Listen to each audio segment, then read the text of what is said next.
Hello दोस्तों, फिर से आपका स्वागत है एक नए वीडियो में। तो इस प्लेलिस्ट के हिसाब से जो पहला दो वीडियो है वो अगर आपने देख लिया है तो इस वीडियो में हम बात करेंगे कि अब हमें पता चल गया है कि कौन सा स्टॉक जो है वो हमें उठाना चाहिए, लेकिन अब उसमें आगे क्या देखना है। तो इस वीडियो का जो टॉपिक है वो है कि हमें एक दो इंडिकेटर का यूज़ करते हुए सबसे पहले देखना होगा कि वो जो प्राइस है उसका नेचुरल मूवमेंट क्या है। उसके बाद हमें देखना होगा कि वो मूवमेंट के हिसाब से स्ट्रेंथ कैसा आ रहा है। उसके बाद हमें देखना होगा कि किस पॉइंट ऑफ टाइम पे हमें एंट्री लेना है। तो ये रिलेटेड तीन वीडियो इसके ऊपर आएगा, जिसमें पहला वीडियो ये है जिसमें हम बात करेंगे कि ये प्राइस, ये जो स्टॉक पर्टिकुलर हम लोग सेलेक्ट किए हैं, कोई भी स्टॉक हो सकता है। जो पहला वीडियो, इसके पहले जो वीडियो है उस पर आप जाके देखिए कि स्टॉक कैसे सेलेक्ट करना है। वहाँ से अगर आप कोई स्टॉक सेलेक्ट कर लेते हैं, 5 10 स्टॉक 15 स्टॉक, जहाँ पे आपको उस तरह का जो भी डिस्कशन किया गया है उस वीडियो में वैसा कोई ब्रेकआउट मिलता है, वैसा कोई इंडिकेशन मिलता है, तो आप उसको अपने वॉच लिस्ट में डाल लिए हैं। अब दूसरा पॉइंट है कि उस स्टॉक में एक मूवमेंट होता है। हर स्टॉक में एक मूवमेंट होता है, प्राइस और वॉल्यूम के हिसाब से एक मूवमेंट क्रिएट होता है।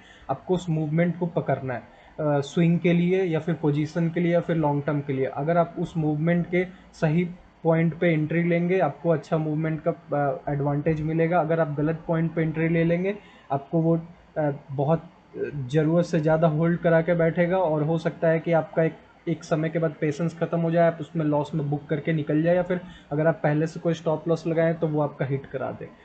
तो इसलिए आपको एक पॉइंट पे पकड़ना होगा स्टॉक को, जहाँ पे बहुत कम चांस होता है स्टॉप लॉस हिट हो और बहुत ज़्यादा चांस होता है आपका प्रॉफिट बने। तो वो कैसे पकड़ेंगे, जैसे मान के चलिए कि मैंने जो भी एनालिसिस कर लिया, एनालिसिस करने के बाद ये निफ्टी 500 में से ये टॉप 30 स्टॉक्स निकाल लिया एनालिसिस करने के बाद, कि ये भाई ये 30 स्टॉक में मेरे को एंट्री बनाना है। स्टॉक जो है वो स्ट्रेंथ के हिसाब से अच्छा है, इंडेक्स का अपना बीट कर रहा है, स्ट्रेंथ मतलब इंडेक्स का बेंचमार्क को जो बीट कर रहा है, सब कुछ अच्छा है। 44 WMA से भी ऊपर चल रहा है, मतलब अब ट्रेंड में है। मंथली बेसिस पे सब कुछ बात हो रहा है, तो ये मंथली बेसिस पे है, मान के चलिए। तो ऐसे कोई भी स्टॉक एक पकड़ लेते हैं, मान के कोई भी एक स्टॉक ले लेते हैं इसमें से, जैसे सेल। सेल पुराना स्टॉक है, अच्छा लोग के अंदर इसके बारे में बहुत लोग को पता है, तो एक सेल पकड़ लेते हैं। मंथली चार्ट है, मंथली चार्ट पे सेल पकड़ लिया। अब आपको ये देखना होगा कि ये रिलेटिव स्ट्रेंथ आप चेक कर लीजिएगा। पहला वीडियो देखिए, उसमें कैसे यूज़ करना है वो देख लीजिए। जैसे मेरे को पता है कि रिलेटिव स्ट्रेंथ इसका बेंचमार्क से ऊपर चल रहा है, असली में चल रहा है कि नहीं पता नहीं मेरे को, लेकिन चल रहा है। अब मेरे को सबसे पहले क्या करना है, ये पूरा एक टाइम फ्रेम अच्छा खासा 10 साल का, 10 12 साल 15 साल का, ये पूरा एक ये है, पूरा एक पैटर्न है। जो भी ये चार्ट जैसे मूवमेंट कर रहा है, चार्ट के हिसाब से जो भी इसमें प्राइस मूवमेंट कर रहा है उसका पूरा एक पैटर्न है। पैटर्न के हिसाब से आपको सबसे पहले क्या देखना है, सबसे पहले देखना है कि इसका जो ऑल टाइम हाई है वो क्या है। ऑल टाइम हाई जो ये क्रिएट किया है वो क्या है, ये ऑल टाइम हाई है उसका। जैसे यहाँ पे हाई और लो आपको पता चल रहा है, ये आप अपना जो भी ब्रोकर यूज़ करते हैं या फिर जो जहाँ भी आप चार्ट देखते हैं वहाँ पे फीचर होता है, आप हाई और लो मार्क कर लीजिए। वहाँ पे आपको पता चलता है कि क्या उसका, आप जो भी टाइम फ्रेम में देखेंगे वहाँ पे क्या हाई लो है वो मार्क कर देता है। तो ये इसका हाई है, ये इसका लो है, ठीक है। अब यहाँ से जब ये नीचे गिरना चालू किया, यहाँ पे कुछ तो रीज़न होगा कि यहाँ से नीचे गिरा है, तो आप इस पॉइंट को मार्क कर लीजिए। ये पॉइंट मार्क कर लिए, यहाँ ये मतलब एक स्ट्रॉन्ग रेजिस्टेंस है। ये अब मार्केट स्ट्रक्चर अभी रीड कर रहे हैं, इस स्टॉक का मार्केट स्ट्रक्चर। तो यहाँ पे एक स्ट्रॉन्ग रेजिस्टेंस है, ये पॉइंट पे स्टॉक जाने या फिर उसके आसपास भी जा रहा है तो वहाँ से नीचे की तरफ स्टॉक भाग रहा है। तो यहाँ पे एक अच्छा सप्लाई बना हुआ है, तो एक रेंज भी हो सकता है, जरूरी नहीं है कि वही पर्टिकुलर लाइन हो, उसका एक रेंज भी हो सकता है। जैसे कि ये वाला जो कैंडल है, इसका जो हाई है इतना तक भी हो सकता है। तो देखिए उसके बाद जब रीटेस्ट करने आया तो वहीं से नीचे चल गया है, तो ये भी एक लेवल हो सकता है। तो आप एक पूरा एक रेंज को मार्क कर सकते हैं। मैंने ऐसे ही मार्क कर लिया कि ये एक लेवल है। अब यहाँ से जब ये स्टॉक नीचे आया है कुछ साल, मतलब मान के चलिए ये 2007 है, यहाँ से नीचे 1 साल के आसपास से ऊपर ये यहाँ से गिरा है नीचे मंथली चार्ट पे। फिर यहाँ से वापस जब इसमें स्ट्रेंथ आया है, बहुत लोग यहाँ पे एंट्री लिया होगा, जो भी रीज़न होगा, बड़ा बड़ा कैंडल देखिए यहाँ पे प्लेयर लोग भी आया है बड़ा पैसा लेके, यहाँ पे एंट्री हुआ, फिर यहाँ से एग्जिट हुआ है बड़ा पैसा यहाँ से एग्जिट लिया होगा, या फिर इसमें कोई न्यूज आया होगा, लॉन्ग टर्म होल्डर लोग भी सब जितना था इन्वेस्टर लोग वो लोग भी निकल गया, तो यहाँ से गिरावट आया, तो हम इस लेवल को भी एक तरह से मार्क कर लेते हैं। मतलब ऐसे आप एक मार्केट स्ट्रक्चर क्रिएट कीजिए अपने दिमाग में कि ये स्टॉक में अगर मेरे को एंट्री लेना है तो इसमें प्राइस जो है वो कैसा मूवमेंट कर रहा है, कि स्ट्रक्चर क्या क्रिएट कर रहा है। फिर यहाँ से अगर नीचे आया तो यहाँ से वापस थोड़ा ऊपर जाने की कोशिश किया लेकिन हुआ नहीं, तो ये जब दूसरी बार ऊपर जाने की कोशिश किया फिर नहीं हुआ, इसका मतलब यहाँ से और गिरावट आएगा, ये कंफर्म है। क्योंकि अगर स्टॉक जो है वो दूसरी बार टेस्ट करके ब्रेकआउट बना रहा है तो ठीक है, नहीं आया तो फिर वहाँ से गिरावट भी आता है। ये सब एक मतलब मूवमेंट होता है, एक सेंटिमेंट होता है मार्केट का, तो वो सब उसके बेसिस पे ही काम करता है। तो यहाँ पे जैसे आप मार्क कर सकते हैं इसको भी, लेकिन ये लेवल मार्क करने का जरूरत नहीं है। यहाँ से नीचे आया, नीचे आया, नीचे आया, यहाँ से नीचे, मतलब मान के चलिए ये नीचे ही आ रहा है, यहाँ से एक रिवर्सल आया है इसमें, तो ये रिवर्सल आया, लेकिन इस पॉइंट टाइम के बाद से यहाँ से वो वापस फिर नीचे गया, इसको एक रेजिस्टेंस बना लिया ऊपर आने के बाद, यहाँ से फिर नीचे गया, फिर नीचे गया, यहाँ से ऊपर आया, ये लेवल, मतलब ये एक ही लेवल है, इसको मान के चलिए एक ही लेवल है, ये एक ही लेवल है, ये रेंज में आ जाता है, तो ये एक रेंज क्रिएट किया होगा, वो उस रेंज में ही आके वहाँ से नीचे गया, तो एक ही लेवल मानते हैं। अब ये यहाँ से फिर नीचे गया, नीचे जाके एक यहाँ लो बनाया है, तो ये जो है सबसे नीचे का लो है, इससे पहले यहाँ पे कोई लो नहीं था, तो आप इसको मार्क कर लिए। अब यहाँ से जो ये रिवर्सल देना चालू किया है, यहाँ तक आप एंट्री नहीं लेंगे, लेकिन ये जो लेवल है ये सबसे पहला पॉइंट है जहाँ पे एक पुराना इन्वेस्टर जो उस स्टॉक को छोड़ रखा है, या फिर कोई भी एक बड़ा पैसा वाला प्लेयर है जो उस स्टॉक को छोड़ रखा है, उसमें लॉस खा रखा है, या जो भी रीज़न है उसका, या फिर जो भी न्यूज़ आया है उसके चलते, या फिर कुछ भी रीज़न हो सकता है, सेक्टर में इम्प्रूवमेंट आया, कुछ भी। यहाँ पे ये देखिए, ये जो ब्रेकआउट हुआ है, ये पुराने अपने लेवल का ये जो ब्रेकआउट दिया है, यहाँ से इसमें ट्रेंड रिवर्सल का साइन है। यहाँ से तो ये कुछ भी रीज़न से आ सकता है, लेकिन ये जो ब्रेकआउट है ये एक ट्रेंड रिवर्सल का साइन है। तो ये मंथ के ऊपर यहाँ पे 2-3-4 महीना, लगभग 5-6 महीना तक यहाँ पे सपोर्ट बनाने का कोशिश किया इस रेजिस्टेंस पॉइंट पे, लेकिन फिर यहाँ पे कुछ तो हुआ होगा, हो सकता है कोई भी रीज़न हो सकता है। रीज़न के पीछे आप इंडिविजुअली फाइनेंशियल या न्यूज़ ये सब को एनालाइज करेंगे, पर्टिकुलर टाइम फ्रेम में क्या हुआ होगा, सब कुछ को एनालाइज करेंगे तो आपको रीज़न जरूर मिलेगा यहाँ क्या हुआ होगा। लेकिन हम अभी सिर्फ चार्ट के ऊपर बात करें तो यहाँ कुछ भी रीज़न से यहाँ पे गिरावट आया, ये इसको सपोर्ट पकड़ नहीं पाया, वापस नीचे आया, लेकिन ज़्यादा नीचे नहीं गया है, वापस से इसको रिटेस्ट करने गया, फिर थोड़ा नीचे आया, फिर इसको ब्रेकआउट दिया, सपोर्ट नहीं ले पाया, नीचे आया, अभी ये ब्रेकआउट दिया है और वहाँ पे एक सपोर्ट क्रिएट किया है और अच्छा खासा ऊपर जा रहा है। तो आप यहाँ एंट्री लेके होल्ड करके बैठे होंगे, यहाँ पे ये ब्रेकआउट पे सोल्ड करके निकल गए होंगे, आपका इंटरेस्ट खत्म हो गया होगा, ज़्यादा चांस है, एक पर्सपेक्टिव देखना पड़ता है, यहाँ पे तोड़ के निकल गए होंगे।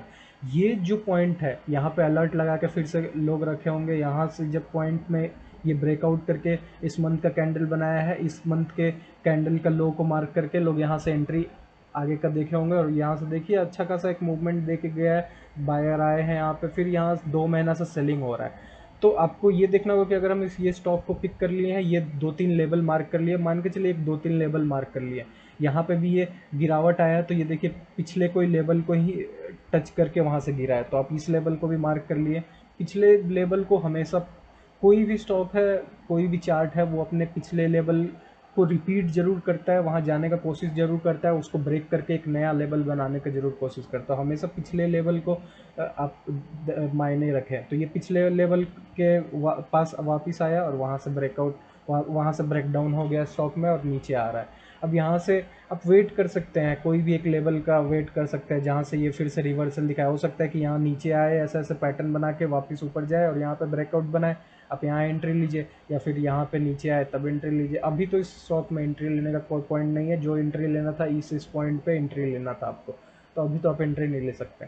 तो मेन जो रीज़न है वो ये है कि आप मार्केट स्ट्रक्चर समझ गए स्टॉक का। अब जो पहला आपको स्टॉक में एंट्री बनाना है, तो ये वीकली पे भी आप देख लिए कि ऐसा ऐसा है। यहाँ पे एक आप इंडिकेटर का भी यूज़ कर सकते हैं, जो आप ये जो लेवल मार्क कर रहे हैं, ये लेवल को अगर आप नहीं मार्क करना चाहते हैं तो आप एक इंडिकेटर का यूज़ कर सकते हैं, जो बहुत वाइडली यूज़ है, बहुत कॉमनली यूज़ है, बहुत लोग यूज़ करते हैं और वो बहुत रिलायबल भी होता है। तो ये जो है, ये तो आपको बहुत चार्ट को रीड करके 15-20 मिनट टाइम दे के ये लेवल मार्क करके फिर आपको वीकली डेली पे उस लेवल को देखना होगा कि हाँ वो उसको सही में प्रूव कर रहा है कि नहीं, जो भी लेबल है उसको सही में वो रिस्पेक्ट दे रहा है या फिर जो सपोर्ट रेजिस्टेंस का काम कर रहा है कि नहीं। लेकिन अगर इसको हम हटा दें तो इसको रिप्लेस करने के लिए हम क्या यूज़ कर सकते हैं, हम यूज़ कर सकते हैं बॉलिंजर बैंड का। बॉलिंजर बैंड का यूज़ कर सकते हैं।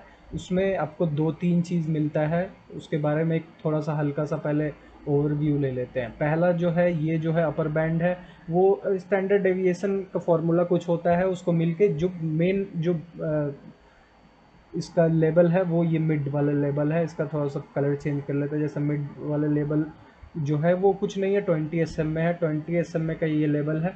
इसका ही कॉम्बिनेशन बना के ये अपर बैंड बना है और इसका ही कॉम्बिनेशन बना के ये लोअर बैंड बना है। एक फार्मूला, मैथमेटिकल फार्मूला लगा हुआ है इसमें स्टैंडर्ड डेविएशन का, उसके हिसाब से प्लस माइनस करके ये लेबल बना है। तो जो ये मिड का लेबल चल रहा है उसी के बेसिस पे ये अपर और नीचे का लेबल भी क्रिएट हो रहा है, जैसा मिड का लेवल चल रहा है। तो हमें सबसे पहला प्रेफरेंस इस मिड के लेवल को देना है कोई भी स्टॉक में। ये मिड के लेवल को कैसे स्टॉक प्रेफर कर रहा है, कैसे इसके संग मूव कर रहा है, सबसे पहले हमें वो देखना है। अगर कोई स्टॉक अपर बैंड को टच करके नीचे की तरफ आ रहा है तो हमें ये 20 SMA के पास उसमें एंट्री बनाने का देखना है। ये जो मिड लाइन है 20 SMA है, तो इसको 20 SMA देखेंगे, यहाँ पे बनाने का देखना है जबकि इस पे सपोर्ट लेके वो रिवर्स जाए। अगर इसको सपोर्ट नहीं लेता है, कैंडल इसके नीचे जाता है, तो आपको इसका सपोर्ट का वेट करना है। अगर इसका सपोर्ट लिए बिना वो वापस रिवर्स देता है तो यहाँ पे अगर आप एंट्री रिस्क टेकर रिस्क ले रहे हैं तो कर सकते हैं, नहीं तो मेरा एंट्री तो जब ये 20 समय के ऊपर कैंडल निकलता है तभी एंट्री बनता है। और इसमें दो तीन चीज़ आपको ये देखना होगा। पहला तो हो गया, इसको रीड करने का तरीका आपको आना चाहिए। बॉलिंजर बैंड क्या है, ये आप मंथली वीकली दोनों पे देख सकते हैं, दोनों पे आपको अच्छा एक्यूरेट देता है। डेली पे आप एंट्री जब बनाने का बहुत पॉसिबिलिटी आपको लग रहा है तभी देखिए, नहीं तो वीकली और मंथली पे देखिए, इसको अच्छा इंडिकेशन देता है। इसके संग आप एक आध इंडिकेटर और यूज़ कर सकते हैं सेकंड कंफर्मेशन के लिए, नहीं तो अगर आप इस पे भी रिलाई कर सकते हैं तो 80% आपको अच्छा ट्रेड इतना पे ही मिल जाएगा।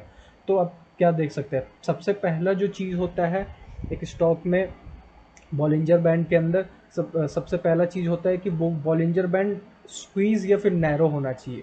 अगर स्टॉक का जो भी टाइम फ्रेम में कोई जगह पे आपको दिख रहा है कि जो बॉलिंजर बैंड है वो नैरो हो गया है, जो उसका अपर बैंड है, जो मिड बैंड है और लोअर बैंड है वो सब पास पास में है, मतलब कि अगर स्टॉक ऊपर से नीचे आता है तो एक दो, मतलब एक दो कैंडल, तीन कैंडल में वो मिड पे टच हो जाता है, दो तीन कैंडल में वो लो पे टच हो जाता है। अगर ऐसा पैटर्न चल रहा है तो उस समय आप एंट्री नहीं बनाइए, उस समय उस स्टॉक को सिर्फ वॉच कीजिए। वो नैरो पैटर्न में आप उस स्टॉक को सिर्फ वॉच कीजिए, नैरो पैटर्न आइडेंटिफाई कीजिए स्टॉक में और उसको सिर्फ वॉच कीजिए। जब भी उसको ब्रेकआउट देना होगा उस नैरो पैटर्न को तो वो एक ऐसा फ्रेम बनाएगा जैसे यहाँ बन रहा है। ये नैरो पैटर्न था, इसका आपको ये भी देखना होगा कि ट्रेंड भी आपको इससे पता चल जाएगा। जैसे ये नीचे की तरफ जा रहा है तो यहाँ हो सकता है कि डाउन ट्रेंड हो और स्टॉक जो है वो मिड और इस वाले के बीच इधर रहेगा, यहाँ पर रहेगा, मतलब कि ये थोड़ा बियरिश ट्रेंड था, यहाँ पे थोड़ा सा नीचे था स्टॉक। लेकिन जैसे ही ये मिड वाले को तोड़ के ऊपर वाले बैंड को टच होगा और ये जो अपर बैंड है और लोअर बैंड है और मिड वाले, ये तीनों के बीच में जो गैप का डिफरेंस है वो ज़्यादा हो जाएगा, जिसको बोलते हैं हम लोग बॉलिंजर बैंड ब्लास्ट या फिर बॉलिंजर बैंड एक्सपैंडेशन, जो भी आप बोल सकते हैं अपने टर्म में। लेकिन ये जो नैरो है ये स्क्वीज़ है और ये जो है इसको ब्लास्ट बोलते हैं। अगर जैसे ही वो किस तरफ ये ब्रेकआउट दे के वो ऐसा एक ब्लास्ट क्रिएट किया मंथली टाइम फ्रेम पे, आपको समझ जाना है कि आने वाले 2 3 4 वीक 4 मंथ तक या आने वाले जो भी टाइम फ्रेम में आप देख रहे हैं वो उसमें आने वाले 2 3 कैंडल में मिनिमम 2 3 कैंडल, मैक्सिमम कुछ भी हो सकता है जैसा उसका ट्रेंड है, मिनिमम 2 3 कैंडल तक वो अपर बैंड को टच करके ही चलेगा और वो प्राइस ऊपर ही जाने वाला है। जैसे यहाँ पे देखिए ये स्क्वीज को ब्लास्ट हुआ, ये कैंडल ब्रेकआउट करके बाहर निकला, यहाँ से अगर आप एंट्री बनाए, आप होल्ड करके यहाँ बैठे, यहाँ से एग्जिट किए।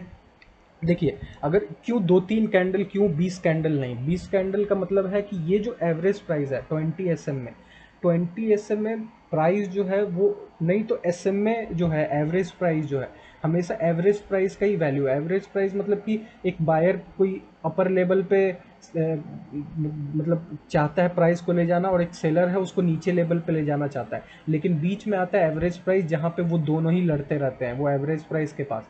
तो हमेशा जो प्राइस है वो एक अपने एवरेज प्राइस के पास जाना चाहता है। अगर प्राइस जैसे ऊपर निकल गया है तो वो अपने एवरेज प्राइस के पास जाएगा, अगर प्राइस नीचे निकल गया तो वो अपने एवरेज प्राइस के पास वापस आएगा।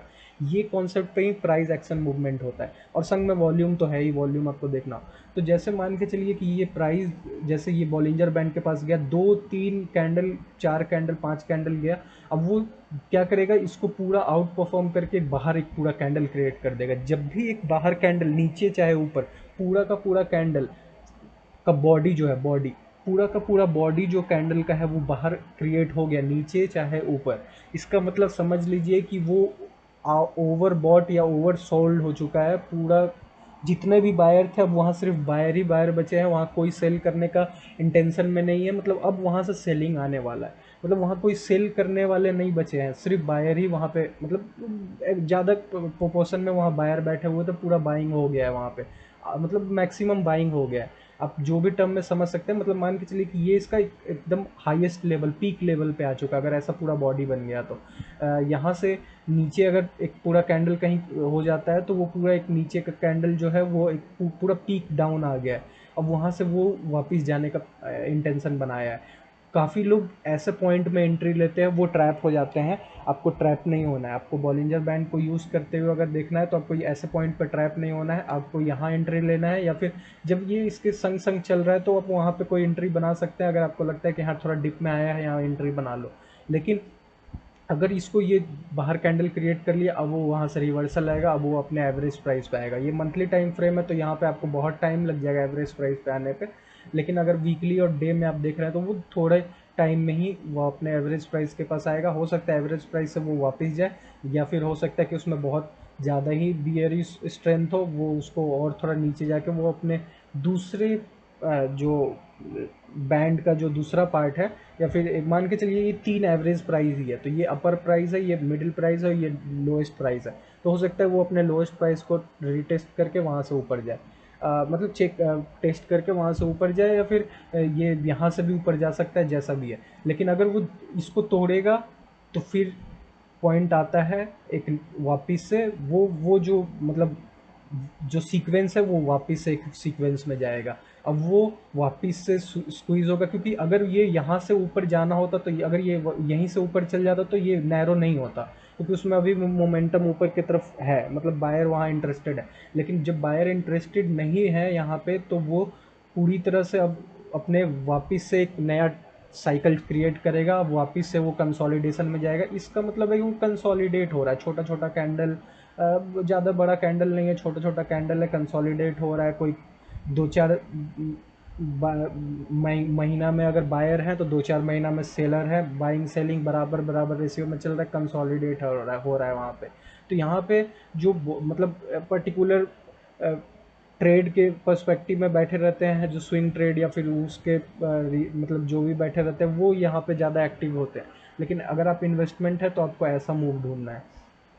तो अब ये कंसोलिडेशन में आ गया। अब उन पता है कि ये एक टारगेट है, ये एक टारगेट है, ये इसके बीच में ही घूमने वाला है, ये एक टारगेट है, ये टारगेट है। तो अगर आपको स्विंग ट्रेड करना है तो आप ऐसा टारगेट में बैठ सकते हैं, यहाँ से ये नीचे, यहाँ से ये ऊपर, ऐसे करके बैठ सकते हैं। इसको टारगेट ले लिया, यहाँ से बाई किए, ये टारगेट पे सेल कर दिया, तो आप अपना देख सकते हैं। लेकिन पोजिशनल के हिसाब से, इन्वेस्टमेंट के हिसाब से ऐसा टाइम फ्रेम चाहिए। अब यहाँ से ये फिर कंसोलिडेट हुआ 2 3 महीना, फिर यहाँ से ब्रेकआउट दिया, 2 3 महीना 4 महीना चला, वापस यहाँ पे एक पूरा बॉडी बाहर क्रिएट कर लिया है, यहाँ से भी सेलिंग आ रहा है। अब ये अपने एवरेज प्राइस को आएगा, या फिर एवरेज प्राइस ऊपर जाके इसको टच करे, या फिर ये एवरेज प्राइस को आके टच करे, वहाँ से फिर वही पैटर्न, फिर साइकिल क्रिएट होगा। तो ऐसे ही साइकिल पे चलता है। ये वर्क करता है कि नहीं, आप पीछे देख लीजिए, पीछे भी वैसे ही साइकिल क्रिएट होता है, हर जगह पे वैसे ही चलता है, हर टाइम फ्रेम पे वैसे ही होता है। टाइम फ्रेम का भी अलग अलग है। जैसे टाइम फ्रेम पे आप देख लीजिए, यहाँ पे नैरो था, यहाँ पे ये आया, ये यहाँ से ब्रेकआउट हुआ, ये गया। ये आइडेंटिफाई करने के लिए आपको खुद का सेंस चाहिए। ये कोई भी आपको बताएगा नहीं कि ब्रेकआउट हो रहा है, ये हो रहा है, वो हो रहा है। ये आपको खुद एनालाइज करना होगा। आपको 10 12 चार्ट, 10 12 कंपनी का देखना होगा, उसमें कैसा पैटर्न वर्क कर रहा है, हर कंपनी का प्राइस एक्शन मूवमेंट, ये सब देखना होगा, वहाँ से आपको पता चलेगा। अब जैसे ये सेल का हो गया, बॉलिंजर बैंड का दूसरा कंपनी में भी यूज़ करके देख लेते हैं। एक कंपनी और कोई ले लेते हैं, जैसे कोई भी ले लेते हैं। सी डी एस एल अभी रिसेंटली बहुत मूव कर रहा है, सी डी एस एल। तो सी डी एस एल देख लेते हैं, लेबल लगा हुआ है, लेबल हटा लेते हैं। सी डी एस एल, तो क्या CDSL ये क्या मतलब अपने से यहाँ पे कुछ एक मैसेज दे दिया था क्या बायर को कि भाई मेरे को यहाँ बाई करो, मैं बड़ा मूव आने वाला हूँ? ऐसा कोई मैसेज दिया नहीं था। यहाँ पे जो बायर हैं वो न्यू बायर हैं। यहाँ पे जो बायर हैं वो फ्रेश बायर बहुत होंगे, जो कि न्यूज़ और जो भी न्यूज़ हो सकता है, फाइनेंशियल हो सकता है, कुछ भी हो सकता है, ये फ्रेश बायर है। लेकिन जो असली प्रॉफिट मेकर है वो बॉलिंजर बैंड अगर लगा के बैठे होंगे, या फिर उनका कोई भी इंडिकेटर भी हो सकता है पर्सनल, लेकिन वो जो बायर है वो इस पॉइंट पे एंट्री लेने वाले हैं, इस पॉइंट पे। तो कोई भी स्टॉक अगर 1500, 1300, 1400 का प्रॉफिट दे देता है अपने बाई प्राइस के ऊपर, मतलब कि उसमें जो बायर हैं वो कुछ तो देखे हैं, पहले बाई करके बैठे हैं। ये देखिए, ये जो नैरो पैसेज 2-3 महीना का कंसोलिडेशन क्रिएट हुआ है, इसको जब ये ब्रेकआउट दिया है यहाँ से, ये अपर अपने बैंड को पकड़ा है और वहाँ से कहीं उसी के आसपास चल रहा था। अब ये यहाँ पे जो भी रीज़न हो सकता है, ये एक बड़ा कैंडल से अपना किया है। अब वीकली में देख लिए, मंथली में भी आप देख सकते हैं, मंथली में भी वही है। मंथली में भी ये यहाँ पे ब्रेकआउट दिया है और इसके संग संग चल रहा था। अगर ये बॉलिंजर बैंड आप देखते हैं, इसका डबल कन्फर्मेशन के लिए आप RSI के संग देख सकते हैं इसको। जैसे RSI है, ये मेरा RSI तो थोड़ा नॉर्मल RSI नहीं है, आपको RSI जो है वो जनरल जो मिलेगा उससे थोड़ा अलग है ये RSI। इसमें मैंने वॉल्यूम को भी संग में इम्बेडेड कर दिया है, जिससे कि मेरे को पता चल जाता है कि भाई अभी यहाँ पे वॉल्यूम भी संग में है और इसमें बायर भी है, इसमें इंटरेस्टेड पार्टी भी इंटरेस्टेड, वो सब मेरे को पता चल जाता है। तो ये वॉल्यूम के संग, तो अब RSI का आपको कंफर्मेशन भी संग संग ले लेना होगा। जिस ब्लू लाइन है ये RSI का है, वॉल्यूम रेड लाइन है। ये रेड लाइन कुछ नहीं है, आप देखेंगे इनपुट जो है वो WMA का है, 21 WMA है, इसको वो लेके चल रहा है। तो ये वॉल्यूम जैसे ये RSI के अंदर आया, RSI के अंदर जैसे ही आया यहाँ पे RSI के अंदर वॉल्यूम घुसा है, यहाँ से बाइंग आया है, यहाँ पे ऊपर देखिए RSI के अंदर जैसे ही वॉल्यूम घुसा है यहाँ पे बाइंग आया है, और यहाँ से फिर RSI का स्ट्रेंथ को आप पकड़ के बैठिए। देखिए यहाँ से मूवमेंट वीकली पे भी देख सकते हैं आप इसको, टाइम फ्रेम को। ये देखिए, जब जब RSI वॉल्यूम के ऊपर जा रहा है तब तक ऊपर ऊपर कैंडल जा रहा है। देखिए ये तो आपके एनालिसिस में आपको हेल्प कर सकता है, रियल टाइम में आपको खुद देखना होगा।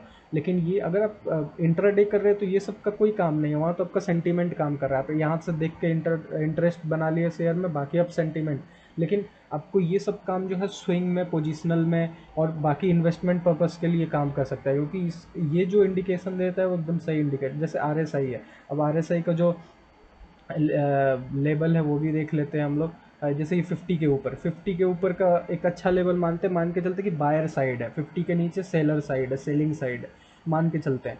और 70 के ऊपर हो जाता है तो थोड़ा ओवरबॉट जोन में आ गया है, वहाँ से रिवर्स दे सकता है। ये एक मतलब एक मेंटालिटी है, सेंटीमेंट है। कोई भी मार्केट में जो होता है उनका सेंटीमेंट ऐसे ही काम कि जैसे 70 के ऊपर आ गया तो 80-90 चल गया तो वहाँ से एक रिवर्स आ सकता है, वहाँ से एक गिरावट आ सकता है। नीचे में है 30 के नीचे चल गया तो वहाँ से एक बाइंग आ सकता है, क्योंकि अब वहाँ ओवर सोल्ड हो गया, मतलब जितने सेलर थे, जितने का सेल का मन था वो सब निकल चुके हैं। अब वहाँ से वो ऊपर जाएगा, अपने 50 के लाइन को तोड़ेगा, यहाँ से बाइंग जोन में आ जाएगा। तो वो सब एक RSI के ऊपर एक पर्टिकुलर वीडियो इसी प्लेलिस्ट में वापस आएगा। लेकिन ऐसे बॉलिंजर बैंड के संग इसको कैसे यूज़ कर सकते हैं वो एक बता देते हैं। जैसे यहाँ पे वीकली में आपको दिखा कि ये इसको तोड़ रहा है, यहाँ पे ये तोड़ रहा है वॉल्यूम। जैसे यहाँ पे अगर आपको वो बताया कि वॉल्यूम के नीचे RSI चल रहा है, यहाँ पे आपको बाइंग पोजीशन बनाना ही नहीं है, उसको जाने देना है।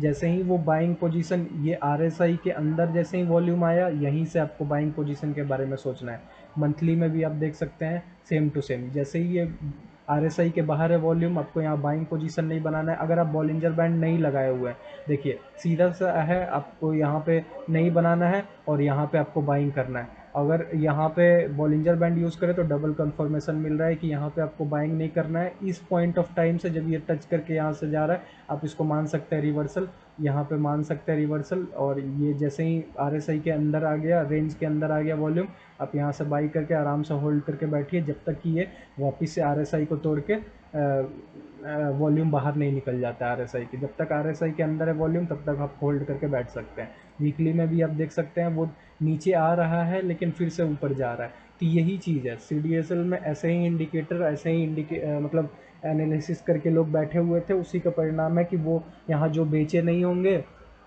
थोड़ा गिरा भी है पहले, तो जो बेचे नहीं होंगे वो ये प्रॉफिट को एंजॉय कर रहे होंगे। तो बस यही देखना है। इसको आप मैकडी के संग भी यूज़ कर सकते हैं, लेकिन मैकडी के ऊपर जब वीडियो अगर आएगा तो उसमें आप देख सकते हैं कि बॉलिंजर बैंड के संग मैकडी कैसे यूज़ कर सकते हैं। मेरा पर्सनली ये दो कॉम्बिनेशन सही चलता है। आप TSI भी यूज़ कर सकते हैं, RSI के जगह पे TSI ट्रेंड स्ट्रेंथ इंडेक्स भी यूज़ कर सकते हैं। लेकिन पर्सनली ये दो कॉम्बिनेशन से आप एकदम परफेक्ट एंट्री और एग्जिट के बारे में सोच सकते हैं। बॉलिंजर बैंड अच्छा सा रीड करिए और उसके बाद इस सेकंड कन्फर्मेशन आप RSI के संग लीजिए। तो यही था। आप एक लास्ट स्टॉक एक कोई भी देख लेते हैं इसके अलावा। जैसे मैंने जो भी ये स्टॉक लिया, कोई भी रैंडम स्टॉक पे आप देख सकते हैं, जरूरी नहीं है, ये तो मैंने ट्रेंडिंग स्टॉक है इसलिए ले लिया है। आप कोई भी रैंडम स्टॉक में, जैसे मदरसन संवर्धन मदरसन, ये स्टॉक जो है इसमें भी बहुत लोग एंट्री बना के बैठे हैं। मंथली पे देखेंगे यहाँ पे, ये देखिए यहाँ पे ये वॉल्यूम जो है वो RSI के अंदर में आया है 3 अप्रैल 2023 को। वहाँ से आप मूवमेंट बस देखिए, वहाँ से आप मूवमेंट देखिए। वो अब ट्रेंड, ये एक तरह से आपको ट्रेंड बता रहा है। ट्रेंड, वॉल्यूम और स्ट्रेंथ, मतलब कि ट्रेंड, अगर वॉल्यूम और स्ट्रेंथ जो है, RSI जो स्ट्रेंथ और वॉल्यूम जो है वो दोनों एक ही डायरेक्शन में, मतलब ट्रेंड जो है वो एक सही ट्रेंड में जा रहा है, ऊपर के ट्रेंड में। इसमें अगर कोई भी मतभेद आता है या फिर यहाँ पे कोई भी जो बोलते हैं कि एक दूसरे के डायरेक्शन अपोजिट, अब डिफरेंस आएगा, यहाँ पे कोई डिफरेंस आएगा तो वो डिफरेंस आपको ऑटोमेटिक आने वाले एक दो कैंडल में ऑटोमेटिक दिखेगा। जैसे कि यहाँ पे वो पहले बता दिया कि यहाँ से मार्केट, जैसे यहाँ पे बता दिया कि RSI जो है वो और नीचे गिर गया है, वहाँ से देखिए वो और डिप में लाया है। तो जो है वो आपको पहले, थोड़ा सा पहले ही मूवमेंट आपको बता देगा। ये क्रॉसओवर हुआ, आप यहाँ पे वेट कर लीजिए। यहाँ पे वेट करने के बाद आप देखिए कि नहीं, क्रॉसओवर तो हुआ है लेकिन अभी मेरे को एंट्री नहीं लेना है। आप ये SMA का रिस्पेक्ट कर लीजिए, SMA के बाद एंट्री लीजिए आप अगर रिस्क नहीं लेना चाहते हो तो। लेकिन ये ब्लू के अंदर में अगर रेड है और 50 के लेवल से ऊपर है, वहाँ आप एंट्री कीजिए। अब आराम से बैठे रहिए जब तक आपका टारगेट हिट नहीं होता है, या फिर वहाँ से कोई रिवर्सल पैटर्न या फिर कोई भी सपोर्ट रेजिस्टेंस जो भी अगर आप कोई मार्क करके रखे हैं वो अगर हिट हो जाता है, या फिर ये जैसे बॉलिंजर बैंड का कोई यहाँ पे एक पूरा एक कैंडल बॉडी के संग बना लेता है, वहाँ से रिवर्सल का आपको इंटेंशन हो सकता है, तो आप जो भी टारगेट पे एंट्री मतलब एग्जिट कर सकते हैं। तो यही था एक पूरा एक्सप्लेनेशन बॉलिंजर बैंड से रिलेटेड। बॉलिंजर बैंड को आप यूज़ कीजिए, उसके संग RSI को यूज़ कीजिए, परफेक्ट एंट्री और ट्रेंड पता कीजिए स्टॉक के अंदर में। पहले स्टॉक सिलेक्शन के लिए आप पहला वीडियो को रेफ़र करके वहाँ से देख लीजिए। दूसरे वीडियो में आपको बॉलिंजर बैंड के संग RSI को यूज़ करके एक अच्छा से एंट्री बना लीजिए। अगर आपको ये एक्सप्लेनेशन मेरा ये टॉपिक के ऊपर एक्सप्लेनेशन आपको अच्छा लगा और पूरा एनालिसिस भी अच्छा लगा स्टॉक के ऊपर, बॉलिंजर बैंड और RSI का कॉम्बिनेशन अच्छा लगा, तो वीडियो को लाइक करिए, बाकी लोगों के संग इस वीडियो को शेयर कीजिए। क्योंकि देखिए, आपको तो वीडियो का नॉलेज हो गया, हो सकता है कि किसी को ज़रूरत हो जो लॉस बना रहा हो, या फिर जिसको इसके बारे में जानकारी ना हो और वो ऐसा कुछ ढूंढ रहा हो, तो उसको एक हेल्प हो जाएगा। आपका कुछ लगने वाला नहीं है, आप उसको शेयर कर देंगे, उसका एक हेल्प हो जाएगा। आपको कुछ ना कुछ अच्छा ही उसका देखने को मिलेगा, आपके संग कुछ ख़राब नहीं होने वाला। तो आप शेयर भी कर सकते हैं। आपका मन अगर वीडियो शेयर करने लायक लगता है तो आप शेयर कर सकते हैं। चैनल को सब्सक्राइब जरूर कीजिएगा अगर आपको सब्सक्राइब करने का लगता है कि भाई हाँ कुछ तो मिल रहा है मेरे को नॉलेज, सब्सक्राइब कर सकते हैं। और आने वाले वीडियोस का वेट कीजिए, और जैसे ही ये प्लेलिस्ट ख़त्म होगा और टॉपिक वाइज एक एक स्टॉक के ऊपर भी एनालिसिस आएगा, और एक एक स्टॉक के ऊपर भी हम डीप एनालिसिस करेंगे टेक्निकल के ऊपर कि क्या वो स्टॉक में अभी पोजीशन क्रिएट करना चाहिए या वेट करना चाहिए। तो मिलते हैं किसी और अगले वीडियो में। इस वीडियो को देखने के लिए धन्यवाद, और इस चैनल के संग बने रहें और भी बहुत सारे नॉलेज मिलेगा। बाय बाय दोस्तों, मिलते हैं किसी और वीडियो में।